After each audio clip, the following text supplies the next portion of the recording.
Shalom, Bapak Ibu saudara sekalian, puji Tuhan. Bisa berjumpa lagi di dalam program Bible Study online CK7. Hari ini kita lanjutkan pembelajaran kita dalam 1 Tawarikh pasal yang ke-10. Sebelum kita membaca dan merenungkan pasal ini, mari saya ajak kita semua masuk dalam hadirat Tuhan. Kita mau puji dan sembah Tuhan sebab Dia Allah yang baik dan kasih setianya tetap untuk selama-lamanya bagi kita. Haleluya. Haleluya.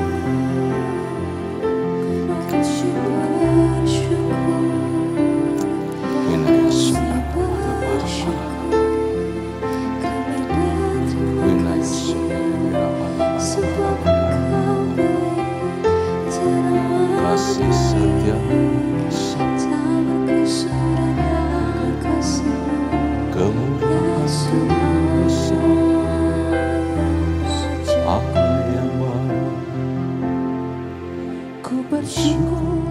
buat kasih-Mu menyelamatkan hidupku, oh Yesus, Tuhan dan Rajaku.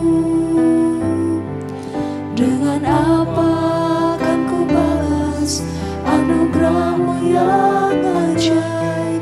Biarlah hidupku selalu menyenangkan hati-Mu.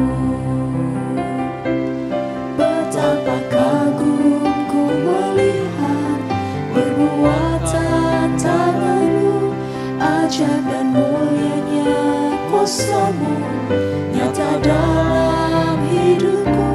Sungguh ku tak dapat mengerti besarnya karya-Mu, oh indahnya, oh heran kasih-Mu.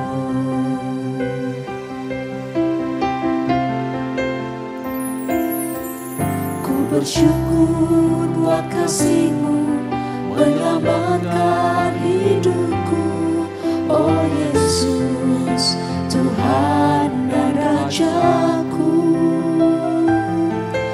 Dengan apa akan ku balas anugerah-Mu yang ajaib? Biarlah hidupku selalu menyenangkan hati-Mu.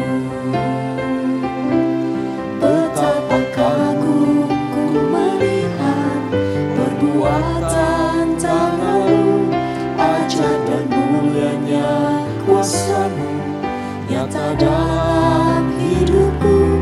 Sungguh ku tak dapat mengerti besarnya karya-Mu, oh indahnya, oh heran kasih-Mu.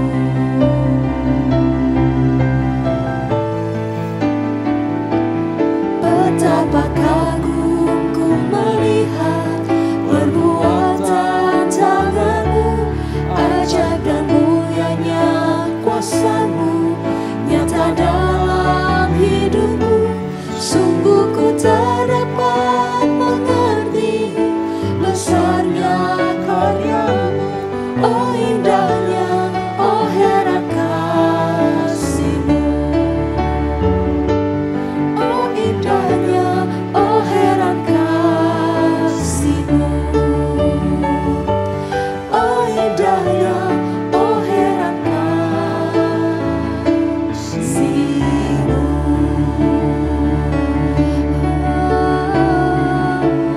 Heran kasih-Mu. Tiada yang seperti-Mu, Yesus. perbuatan tangan-Mu atas hidupku, karya terindah, terbaik, termanis dan syukur Kau kerjakan bagiku. Karena yang ku bersyukur akan keberadaan-Mu, dahsyat dan sempurna rancangan Yesusku. Inaya sadara nama ya nama Yesus. Inaya nama ya nama. Haleluya.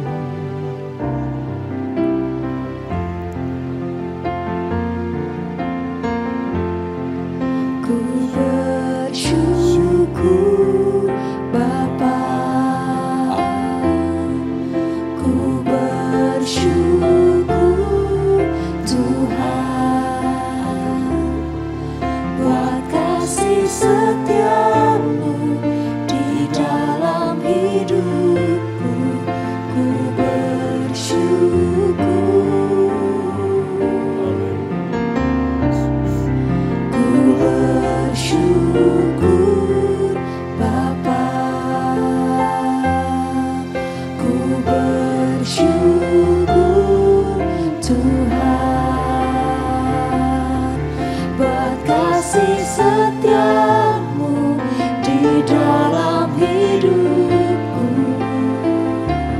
Ku bersyukur Tuhan.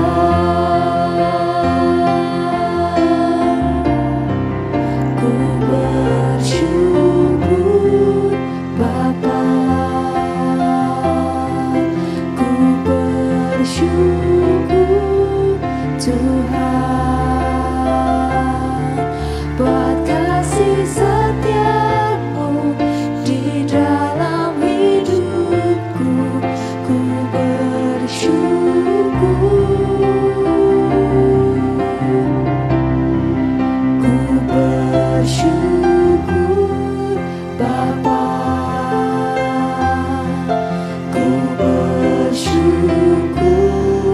Tuhan buat kasih setiamu di dalam hidupku. Ku bersyukur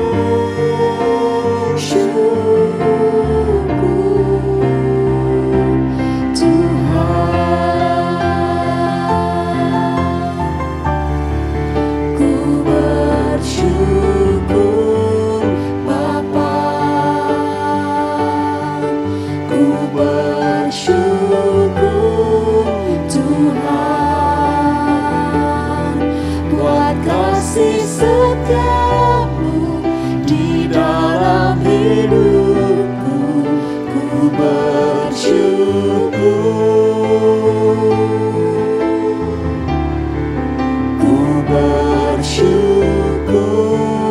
Bapa.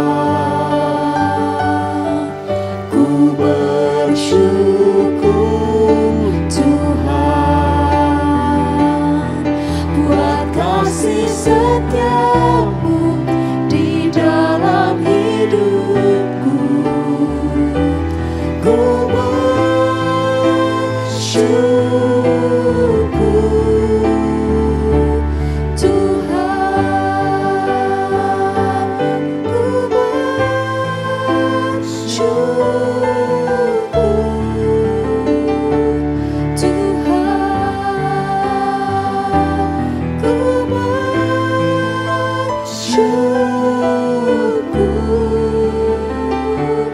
Tuhan.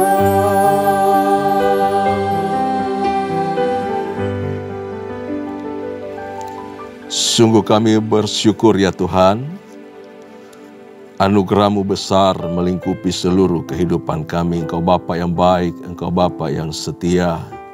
Kasih setiamu Kau nyatakan turun-temurun, bahkan dalam seluruh keberadaan kami, hidup kami, jemaat-Mu, gereja-Mu, kasih setiamu nyata sempurna.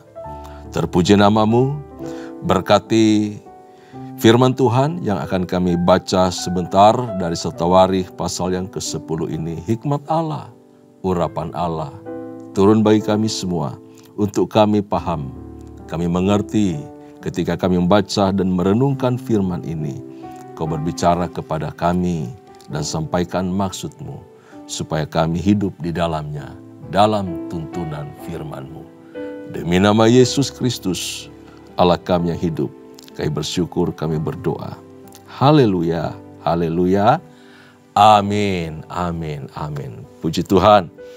Bapak Ibu kekasih dalam Tuhan, 1 Tawarikh pasal yang ke-10 ayat pertama sampai ayatnya yang ke-14. Mari saya ajak kita semua membuka Alkitab kita dari 1 Tawarikh pasal 10 yang akan kita baca dari ayat pertama sampai ayat yang ke-14. Di Alkitab saya terdapat di halaman 444 dan 445. Nah, sebelum kita baca, Bapak Ibu kasih dalam Tuhan, penulis Tawarikh ini memberi 3 catatan penting. Jadi ada 3 catatan penting dari peristiwa mengenai kematian Saul, raja mesianik pertama dari umat Allah, bangsa Israel.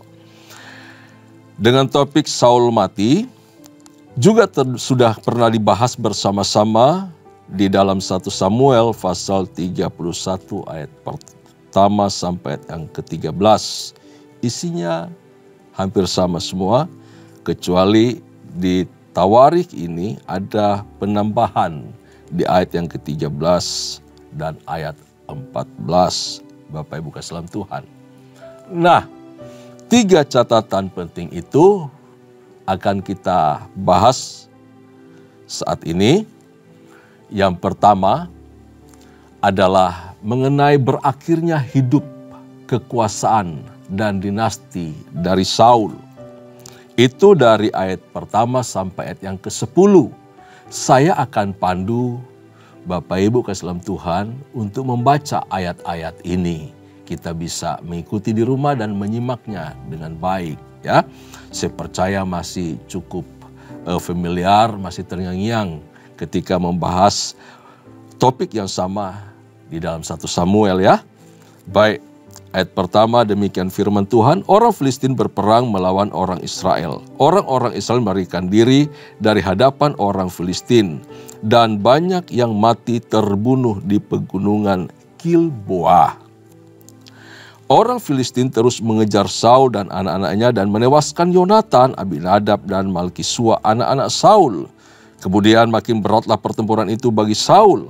Para pemanah menjumpainya dan melukainya. Lalu berkatalah Saul kepada pembawa senjatanya, "Hunuslah pedangmu dan tikamlah aku, supaya jangan datang orang-orang yang tidak bersunat itu memperlakukan aku sebagai permainan."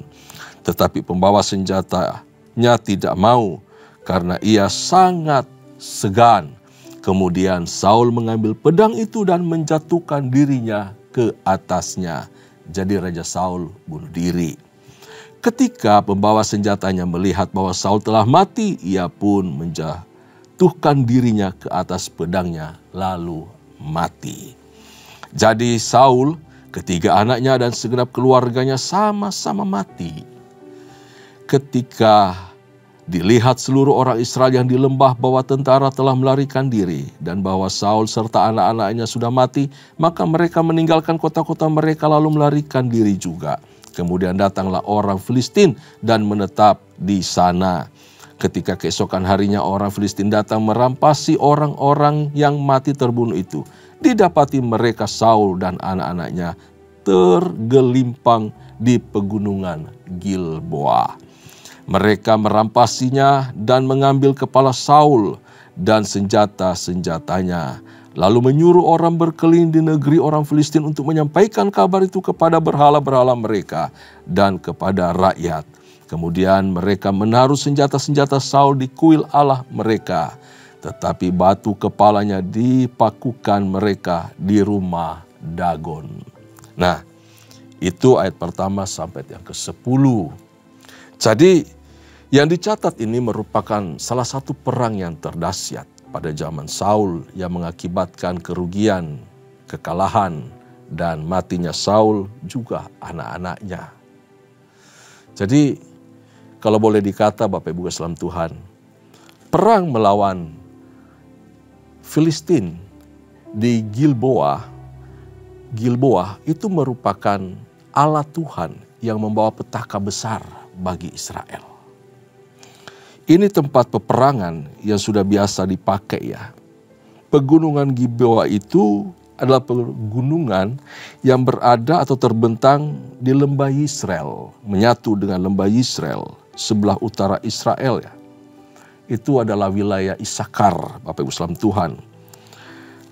Pegunungan Gilboa atau juga lembah Yisrael juga disebut dengan lembah Harod atau lembah Megido.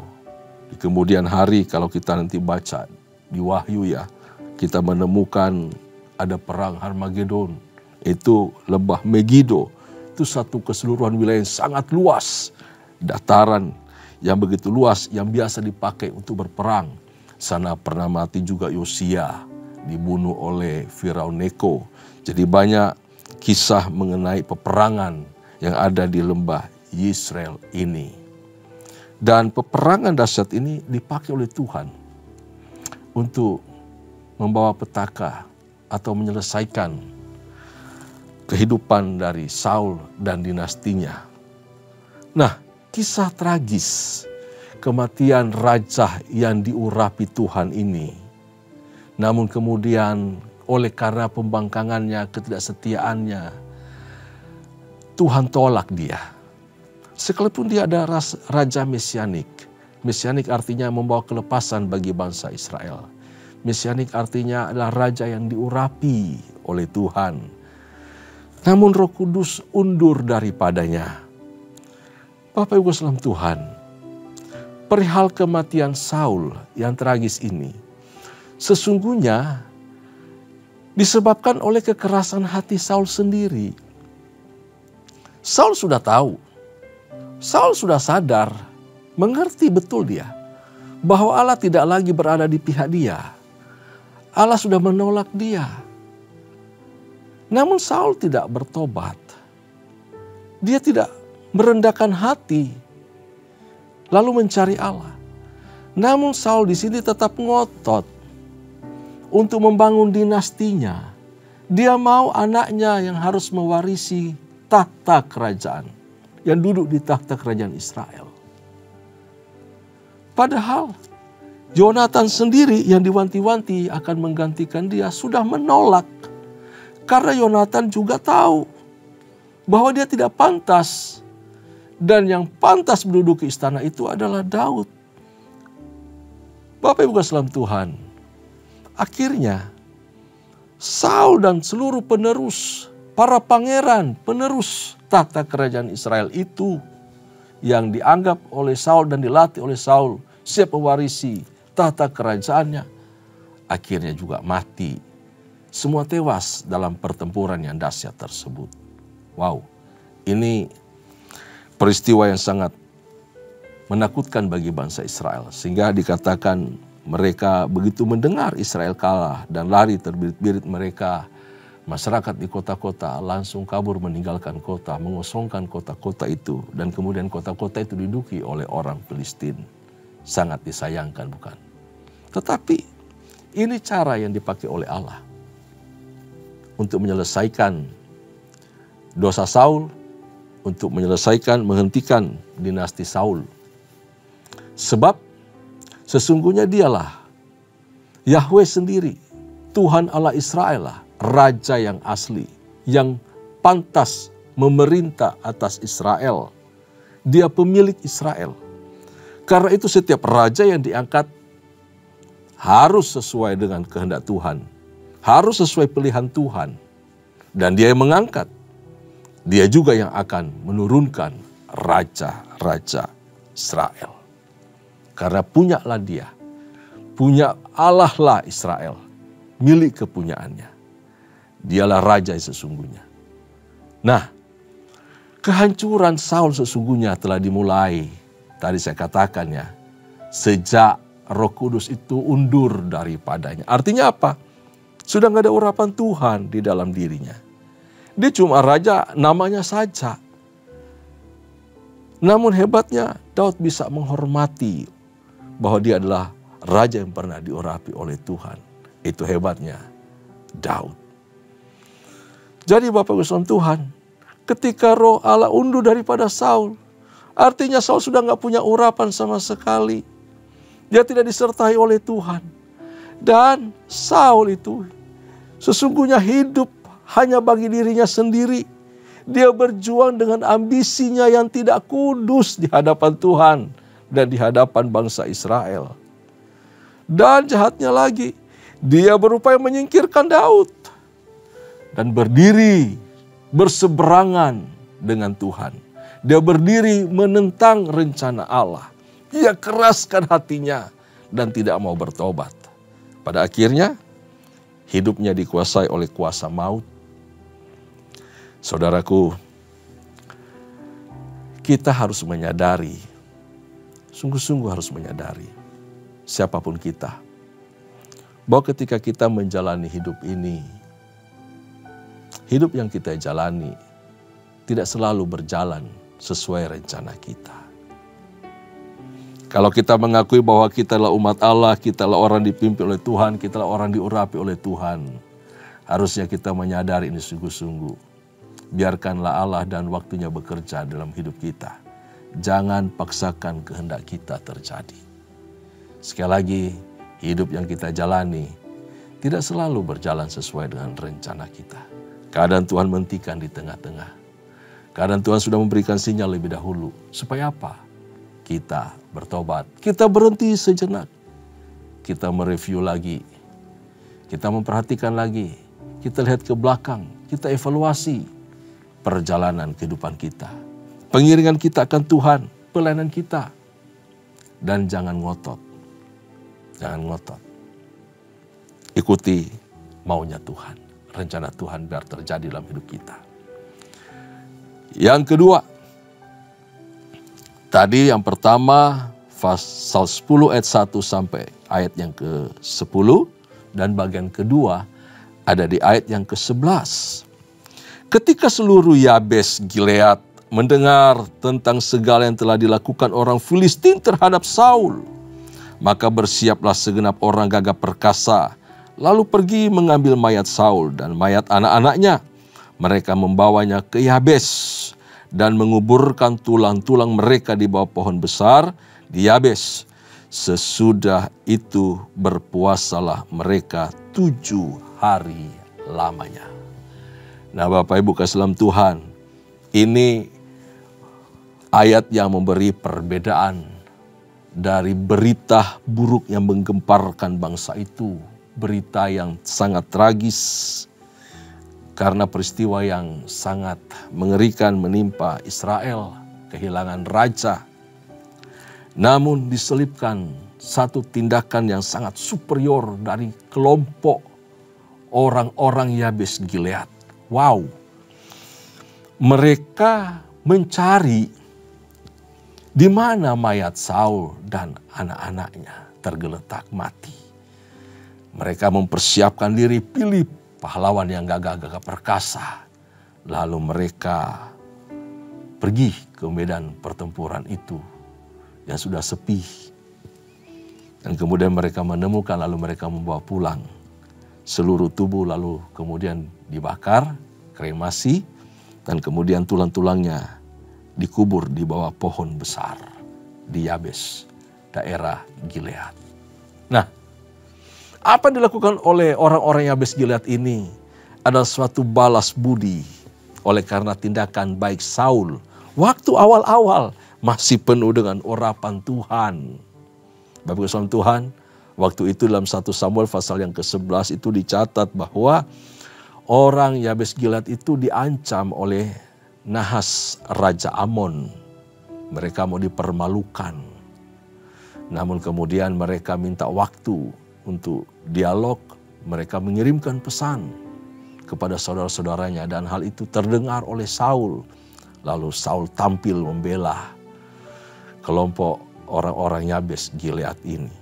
Dan akhirnya Raja Amon kalah. Orang-orang dari Yabes Gilead ini dibebaskan, mereka lepas. Mereka tidak lupa apa yang dilakukan oleh Raja Saul yang telah menyelamatkan mereka dari ancaman dan kejahatan Nahas, raja orang Amon itu. Tindakan orang-orang Yabes Gilead ini menjadi penawar rasa malu orang-orang Israel oleh karena kekalahan perang dan tanda terima kasih atas jasa Saul bagi mereka karena nyawa, hutang nyawa. Kebaikan yang kita lakukan akan selalu kembali kepada kita. Amin. Apa yang pernah ditabur Saul, hal yang baik, tentu saja dicatat, tertera, terpatri di dalam hati orang-orang Yabes Gilead. Sehingga ketika mendengar berita duka seperti ini, mereka mau ambil, mereka mau cari, mereka pertaruhkan nyawa juga. Biar bagaimanapun, Saul adalah pahlawan mereka. Di dalam kehidupan kita sehari-hari, ada banyak orang-orang yang kadangkala kebaikannya itu tertutupi oleh sedikit pelanggaran. sehingga banyak orang melupakan. Banyak orang memperbincangkan lebih banyak kejelekan, kekurangan daripada kebaikan. Kita jangan menjadi orang seperti itu. Saya percaya jemaat-jemaat Tuhan yang mengikuti Bible Study bukanlah orang-orang seperti itu. Kebaikannya patut kita ingat. Perbuatan buruknya kita bawa kepada Tuhan, kita doakan. Apa yang baik kita patut ingat dan teladani.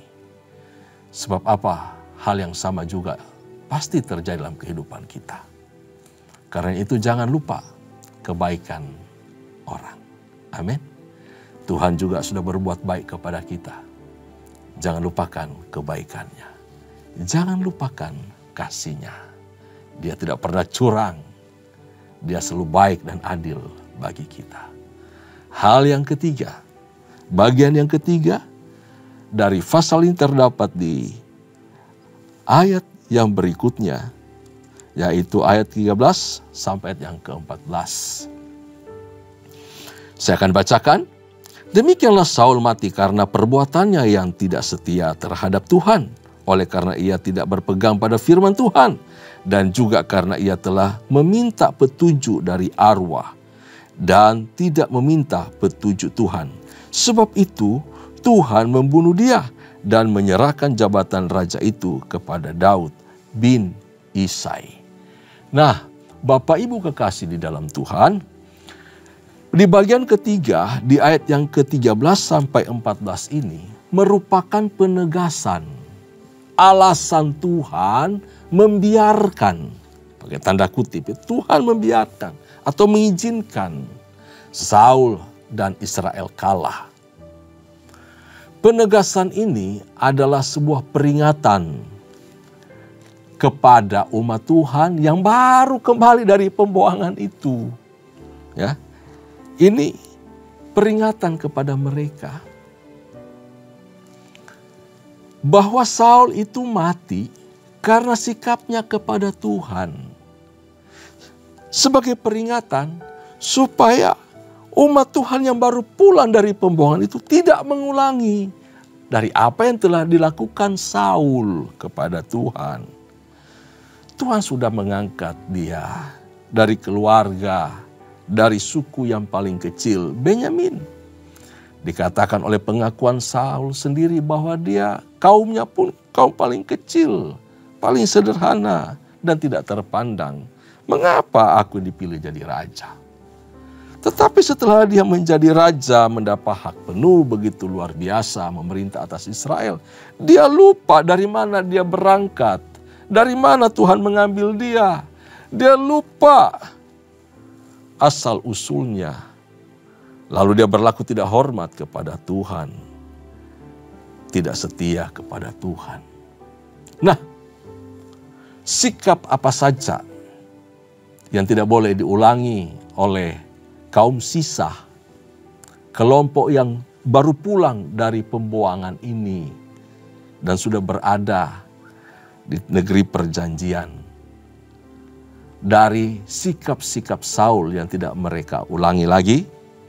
Yang pertama, yaitu perbuatannya yang tidak setia kepada Tuhan. Kenapa? Saul berlaku tidak setia kepada Tuhan. Ia tidak takut kehilangan. Ia takut kehilangan support dari masyarakat. Dari umat Tuhan, dari umat Israel. Ia takut kehilangan wibawa. Makanya dia lebih banyak mendengar umat, mendengar rakyat daripada mendengar suara Tuhan, mendengar nasihat dari Samuel. Dia takut kehilangan wibawa dan dia berupaya menyenangkan umat, menyenangkan hati mereka, mencari pujian dari umat, mencari hormat dari rakyat, cari-cari alasan segala hal, segala macam rupalah cara Saul untuk dapat simpati dari masyarakat, dari rakyat Israel. Dan dia melakukan pembenaran atas perbuatannya yang tidak setia itu. Wah, ini sangat bertentangan dengan kehendak Tuhan. Sungguh, dia membelakangi Tuhan. Dia berlaku tidak setia kepada Tuhan. Saul dalam hal ini mengandalkan manusia dan tidak mengandalkan Tuhan. Bukankah firman Tuhan berkata bahwa celakalah, terkutuklah orang yang mengandalkan manusia? Mari tetaplah berharap kepada Tuhan dan jangan mengulangi seperti apa yang dilakukan oleh Saul. Jangan terjadi dalam kehidupan kita. Berlakulah setia. Saul yang kedua, ia tidak berpegang pada firman Tuhan. Dalam 1 Samuel 15 ayat yang ke-11, ketika Samuel memerintahkan Saul untuk menumpas seluruh bangsa Amalek dari muka bumi, Tuhan punya perintah itu. Tapi dia membiarkan Agag hidup. Raja Agag itu hidup. Padahal ini musuh bebuyutan dan harus dimusnahkan sebab kedepannya akan terjadi peristiwa besar. Ya, Tuhan tahu jauh ke depan. Karena itu dia perintahkan Saul untuk memusnahkan, membinasakan Agag dan seluruh bangsa Amalek. Ini bangsa yang kejam, keji. Namun Saul tidak bertindak sesuai firman Tuhan yang diperintahkan oleh Samuel. Dan hanya melakukan apa yang dikehendaki hatinya. Dinilai baik menurutnya. Dan pada akhirnya sungguh-sungguh Tuhan menolak dia. Lalu yang ketiga. Perbuatan tidak setia Saul atau perbuatan Saul yang menentang Allah. Yang tidak boleh diulangi oleh umat Tuhan. Yang baru pulang dari pembuangan itu. Bahwa Saul punya dosa. Meminta petunjuk dari arwah. Padahal di zaman Saul sudah memerintahkan seluruh penyihir-penyihir, pemanggil arwah, pelihat-pelihat, peramal-peramal harus dimusnahkan. Saul juga sendiri yang memimpin itu untuk memusnahkan. Tetapi dia sendiri pada akhirnya datang juga ke para pemanggil arwah itu. Dia tidak meminta petunjuk Tuhan dalam keterdesakan. Dia malah meminta petunjuk dari ahli-ahli jampi para pelihat arwah. Wow. 1 Samuel pasal 28 ayat 16 sampai 19. Bapak Ibu Salam Tuhan, kita pernah dan sudah mempelajari hal itu. Di sana dicatat bahwa roh Samuel muncul dan menyampaikan. Itu peneguhan dari Tuhan. Hukuman yang pernah disampaikan oleh Tuhan. Sama juga disampaikan oleh arwah dari atau roh dari Samuel. Jadi apa yang tampil itu sebenarnya bentuknya peneguhan, mengokohkan hukuman yang diberikan Tuhan kepada Saul. Saul sekali lagi tidak taat kepada Tuhan. Nah, Bapak Ibu Salam Tuhan, kematian Saul dan anak-anaknya merupakan intervensi Allah dalam menghentikan sikap arogansi manusia terhadap rencana Allah atas umatnya. Sekaligus sebagai tanda pengingat kepada Israel bahwa mereka adalah milik kepunyaan Tuhan. Sebab itu raja yang duduk memerintah atas Israel, atas umat Allah harus tunduk pada otoritas Tuhan. Allah adalah raja yang sesungguhnya atas Israel. Nah, kita juga semua yang duduk sebagai para pemimpin, pemegang jabatan di pelayanan di gereja Tuhan. Anda duduk, Anda melayani, itu Anda membawa nama Tuhan. Otoritas Tuhan ada atasmu. Karena itu kita yang duduk, kita yang memimpin harus tunduk kepada Allah, kepada Tuhan. Dia yang mempunyai gereja, Dia yang punya umat. Kita harus memimpin sesuai otoritas yang datang daripada Tuhan. Tidak melampaui otoritas itu sendiri. Seberapa batas otoritas itu yang telah Tuhan percayakan, sebesar itu yang kita lakukan. Saudaraku, pesan Tuhan buat kita telah disampaikan juga kepada kaum sisah yang baru pulang dari pembuangan itu. Dan itu sungguh-sungguh harus kita pahami agar kita berlaku setia kepada Tuhan. Agar kita berpegang atau taat kepada firman Tuhan. Agar kita selalu mengandalkan Tuhan dan meminta petunjuk Tuhan dari hari ke sehari. Kita harus hidup dalam tuntunan Roh Kudus, yaitu melakukan firman Tuhan dari hari ke sehari. hidup sesuai firman Tuhan, hidup di dalam tuntunan Roh Kudus setiap waktu. Itu pesan Tuhan melalui pasal 10 ini. Dan jangan berhenti untuk menabur kebaikan, sebab kebaikan akan selalu menemukan jalan kembali kepada kita yang telah menaburnya. Amin. Puji Tuhan, itulah kebenaran firman Tuhan dari pasal 10 ayat pertama sampai 14. Tuhan Yesus memberkati kita semua. Tundukkan kepala, kita berdoa. Terima kasih Tuhan buat pesan firman-Mu kepada kami, bahwa kami harus berlaku setia. Kami harus berlaku taat kepada Tuhan. Dan kami tidak boleh mengabaikan, melupakan kebaikan Tuhan dalam kehidupan kami. Kebaikan orang-orang atas kehidupan kami. Kami mengucap syukur ya Tuhan. Inilah pelajaran yang sangat berharga bagi kami. Supaya kami terus berlaku setia kepada Tuhan. Supaya kami, baik kepala keluarga, istri, anak-anak, gereja-Mu, untuk terus berpegang kepada kebenaran firman Tuhan. Dan meminta tuntunan Tuhan, hidup di dalam kebenaran-Mu dari hari ke hari. Hamba berdoa, berkati para pemimpin kami, pemimpin-pemimpin gereja Tuhan. Berkati kepala-kepala keluarga, berkati ibu rumah tangga, berkati anak-anak. Berkati gembala-gembala kul, berkati semua kami ya Tuhan. Pelayanan, pekerjaan, studi, Tuhan berkati. Terpuji-pujilah nama-Mu.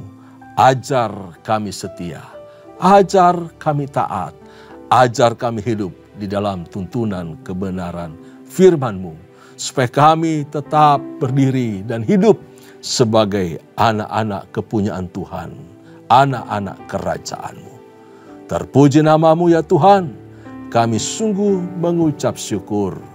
Dan sebelum kami akhiri Bible Study hari ini, kami arahkan hati di hadapan Tuhan dan menerima berkat. Anugerah serta berkat yang melimpah dari Allah Bapa, kasih sayang di dalam Kristus Yesus Tuhan, serta persekutuan yang manis dengan Allah Roh Kudus, menyertai kita, mulai saat ini sampai parusia Tuhan datang pada kali yang kedua, bahkan sampai selama-lamanya. Setiap kita yang percaya dan terima berkat, mari sama-sama katakan, amin. Shalom, Tuhan Yesus memberkati kita semua.